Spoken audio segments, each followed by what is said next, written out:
If you've been selling cars for a while, you know better than anyone that the competition in the Renault Alliance, Encore, Fuego, and Renault Sport Wagon segments of the market is nothing short of fierce. Chances are most of the prospects that come in to look at your Renaults are also considering at least one or maybe several competitive vehicles. In those situations, you not only have to know the strengths of your cars, but you have to know both the strengths and weaknesses of the competition. To help you do a better job in selling against competition, we've asked automotive writers from Road and Track, Motor Trend, and Car and Driver magazines to look at our cars versus the competition. We videotaped hours of commentary, and if we had time, we'd like to show it all to you. However, because of the limited space on this video disc, and your time is valuable, we've selected what we consider to be the key competitive points for you to know about each car. At the end of each commentary, we asked the writers to put themselves in your shoes and tell us what points they'd make with a customer in order to sell them off the competitive car and onto one of ours. It's our feeling that this type of information and insight will go a long way toward helping you develop a competitive selling strategy to use on the sales floor. Now, I don't want to mislead you into thinking that this video disc contains all the answers to successful conquest selling. We're giving you some key elements of the competitive story, and there's more to be found by reading your Buyer's Challenge consumer piece and by getting out and learning about the competition firsthand. By that I mean you've got to actually go out and drive the competition. Make notes, and then compare your impressions with those offered by our writers. Remember, your customer is trying to make an intelligent decision. And if you know both your product and the competitors, you're going to find yourself in a better position to have a very convincing sales argument for your Renault. Plus, by utilizing the video disc's ability to access specific comparisons in this program, you'll be able to support your sales story with the observations and candid comments of people who make their living analyzing and testing automobiles.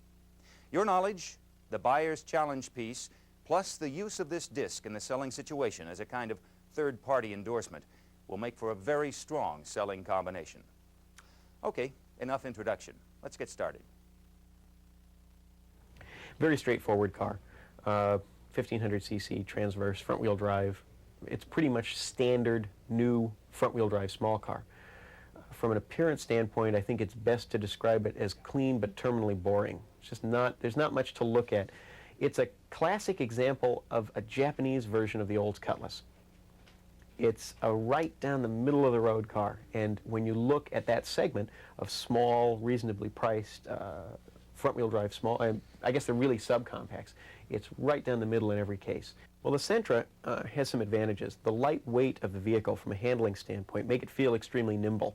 Now, they dilute a lot of that effect by putting what I would consider a very poor base level tire on the entry-level model and on the intermediate level, which is the Deluxe or the DX. The ride on the car is relatively firm, mainly because low vehicle weight, they assume you're going to be putting people in it, so they firm up the suspension, give you a little bit more capacity without bottoming out. When you think about it, really, ride is probably the Alliance's strong point. The car rides like a vehicle that's much larger without feeling ponderous. There's nothing like it, I don't think, in that segment. It's definitely the ride leader. The Alliance also, even in, for example, L form, has better wheels and tires, and you can make an upgrade at the factory level. You can go up to a 175 tire, which is not available on the Sentra. From a comfort standpoint, the Alliance has some pluses because of its long wheelbase, because the rear seat is as large as it is. And on a four-door especially, you have a much better accessibility than in the four-door Sentra.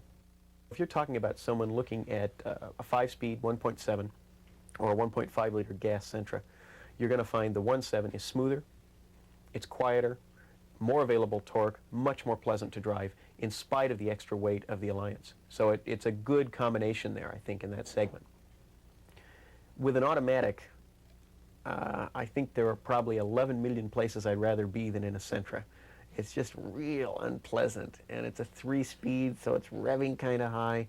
And it's one of those cars where, let's say you're rolling at 35 miles an hour and you put your foot in it, the car doesn't accelerate so much as it gathers momentum. And it makes a lot more noise. But eventually you'll get up to some higher speed, although who knows how long it could take. Well, the 1.7 with the automatic in the Alliance is a very, very good combination. It's tough to criticize the quality of construction on the Sentra. I would say the weak point is the selection of a lot of materials, especially in the interior. The car has sort of this look that it came from a chemical laboratory inside. If you park it in the sunlight, it smells like it came from a chemical laboratory. The vinyl is not especially pleasant. And if you compare, let's say that with a DL, an Alliance DL, the interior quality, the perceived interior quality is much higher on the AMC product, due mostly to the fact that they're using much better materials inside. Then again, even on the base Alliance, and then you look at an entry-level Sentra, the Sentra has a lot more bare metal showing. It just is not finished as well. So if you're talking about the perception of quality from a standpoint of offering a more complete package, there's definite advantage on the AMC side. Okay, you've heard his competitive analysis. Now we come to the key question. What points should you make to sell a prospect off the Nissan Sentra and onto an Alliance or Encore? If I were a salesman and someone had come in looking at a Sentra and they were specifically interested in hatchbacks, the Encore has a definite advantage, and that's that the hatchback version of the Sentra is, they call it sporty, but it really isn't. It's a reduced height sort of hatchback coupe. It's a two-door, not very much headroom. The Encore is basically a four-door sedan with the convenience of a hatch in the back, or a two-door. So there's a plus there from a room standpoint. Now the advantage this car has in interior volume also carries over to the Alliance, because even the four-door sedan version of the Sentra does not have anywhere near the interior volume of the Encore or the Alliance. So there's a definite plus there from a selling standpoint. Another one is the fact that the vehicle is physically larger, which for some people is going to be a plus. Other people may not consider that a plus, but the ride can help win them over, I think. Plus, if the car has the optional wheel tire package, the handling of the Encore or the Alliance is extremely nimble, and it's much better than what you're going to find on a base Sentra, unless the dealer, the competitive dealer, has done a wheel and tire upgrade on the car. The engine performance with the 1.7 is superior, there's no doubt about it. With the 1.4, it would be a tough sale, because there's going to be a compromise in performance. If it's a 1.4 automatic against a Sentra automatic, neither is going to be especially pleasant, but there will be a definite plus for the Sentra because the car's lighter weight. And then again, another one is perceived quality. If someone is looking at fits and finishes, it's possible the Nissan will have an advantage. If they're looking at things like the finishing of the interior, and you can get your buyer to look at an L or a DL, in the case of the Alliance, you're going to have a definite plus there because the car just has a more finished, more complete look. The Ford Escort is a formidable competitor. It's not the, I think it may have just lost its title as the largest selling car in America, but it doesn't miss it far, and it's certainly in the top two. And there's some excellent reasons for this. The car is, as nearly as anyone can tell, is bulletproof. It doesn't excite a great deal of motion when you look at it, but you get in it and you drive it and you drive it, and 30,000 miles later you probably had to go to the dealer for about an hour. The maintenance schedule on the car is incredible. It's one of the first examples of a car that the Americans are able to teach the Japanese a thing or two. We're looking at two cars that are in design not that far off. They're both four-wheel independent suspension cars, which means that the handling is going to be pretty close in feel. The Ford engineers have given a great deal of attention to handling these days, and they've come up with a nice product. But I think the same is true of the Alliance, because it's a product of a country in an area, Western Europe, where handling has been awfully important for an awfully long time. We Americans are sort of late comers to this. So the difference that you'll find is the difference between French cars and German cars, let's say. And that is that you're going to have a softer feel in the Alliance, and you're going to have a little more of a stiffer feel in the Escort, and you might feel that it's a better handling car. I'm not really sure it is. I think it's just a difference in the feel that's communicated to the driver. And I would think from a sales standpoint, it's probably easier to sell a customer on the softer feel than it is the stiffer feel, depending on, it wouldn't hold true for the enthusiast customer, but for the mainstream customer, where one would suppose most of the Alliance prospects lie. The engine in the Escort, I don't suppose, could be much more reliable. It's a fine little four-cylinder engine. The manual transmission and the automatic transmission that come with the cars, however, the matchup I don't find as rewarding as I probably should. Again, there's a too wide a ratio in the manual. You'll find that maybe second gear is really nice, but then there's an awfully big gap to third, and it's worse when you're coming back down through the gears. You pick up a gear where you need a little help, and it's not there. It's like you may as well not have left the higher gear to begin with. The automatic is just, I remember renting an Escort. It wasn't an Escort, it was a Lynx, which is the Mercury equivalent. And at the proper angle on a grade and at the proper speed, the shifter will just start back and forth. I don't know that they've got that out of there yet. So in overall terms, while with the proper sized engine and the manual transmission, you can drive the Escort just fine. It takes a little bit of effort, but if you wanted a comfortable car for in-town driving, and by comfortable I mean you just don't have to give a lot of attention to your driving, I think the Alliance with that automatic transmission, to me, works a little bit better. Interior in the Alliance, when compared to the Escort, the best thing that I can say is that it's the difference between French automobiles and German automobiles, if you will. The Alliance is just a little softer edges, and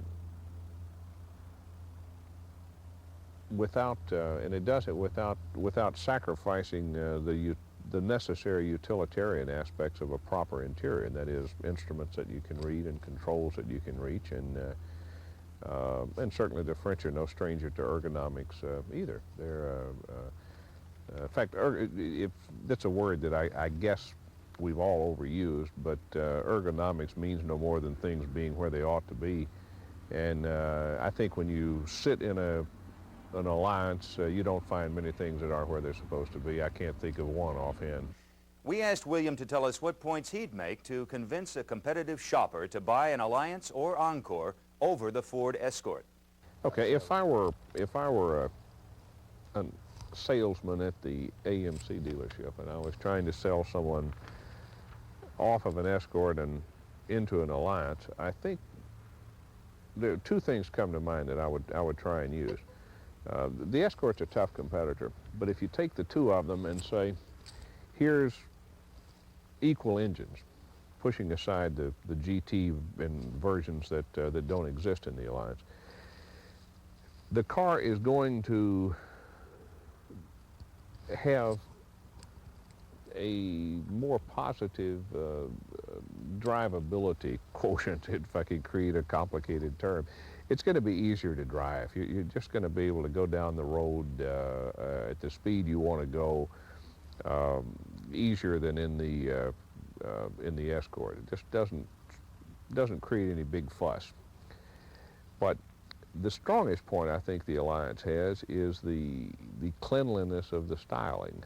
After it's all said and done, everyone cares a great deal about how they look in their car. And the Escort, for all of its sales successes and for all of its practicality, and for all of the good things about it, has about it the air of the Volkswagen Bug to me. And while Bugs were cute when they came along, I think that's been an awful long time ago now, and quite frankly, the styling on the Escort, I think, is just dated. You look at it and look at the two cars beside each other. One looks big and not terribly sleek to use an overused Detroit word. And you look at the Alliance, and it just is a doggone nice, clean-looking package. And the styling, to me, and the additional help that apples and apples engines, the additional help the Alliance gets from the electronic fuel injection, I think makes about as good a case as you're going to make. It's not an easy, that won't be an easy conversion to do that. But I do think, though, when you look at the two cars, there's just no comparison in appearance. Corolla is pretty much the prototypical Japanese economy car. It doesn't have a whole lot of power. It doesn't handle real well. It comes with pretty much the bottom of the line rubber. It's essentially Japanese rim protectors for tires. Front wheel drive, 5-speed gearbox, and it's aimed at the mass consumer, the kind of people who use cars as appliances. I would compare the Alliance a lot more favorably than with the Corolla. For one thing, well, the Alliance won the Motor Trend's Car of the Year, and I should tell you something right there about how it compares to other cars in that market segment. The Alliance has got a better suspension. It's a much better driving car. It's a lot more comfortable. As far as base level of equipment, I think it's a lot higher than the Corolla is for the price. Plus the fact that you can get the Alliance and the Encore in with two engine displacements, either 1.4 or 1.7 liter engine, something that can't be said for the Corolla. With the 1.4, you're trading performance for economy. And actually, if I were to buy one of those, I wouldn't buy it with a 1.4. I would just buy it with a 1.7, and it's probably one of the better and the cheapest options around. The seats are much better on the Alliance. The ergonomics are a lot better. I think the overall sound insulation is better on the Alliance. It's quieter to ride, and it's got those terrific pedestal seats, which I think are great. They free up a lot of room in the back for rear seat passengers' feet. The Alliance rides a lot better. It was originally faulted, well, not really faulted, but it has a very typical French ride quality, which means a very soft ride, real good bump absorption, and fairly cushy seats, which are all very typically French. The Corolla, on the other hand, is typically Japanese in that respect. It's a little harsher, chatters, and that's by virtue of its tires and suspension design. The Alliance rides like a much bigger car.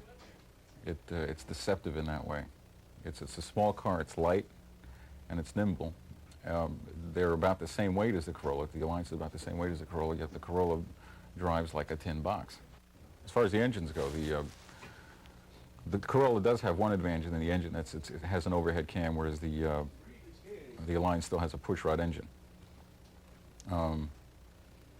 Which means that the Corolla can rev a little bit higher and probably just a tad smoother, or feel a little bit smoother than the Alliance does. But even that, I think, is a little deceptive because the Alliance motor is a much newer design. And an example of that is that the Corolla engine, even though it does have an overhead cam, still uses a carburetor, whereas the Alliance has a throttle body fuel injection system, which means that the fuel is metered a lot more efficiently.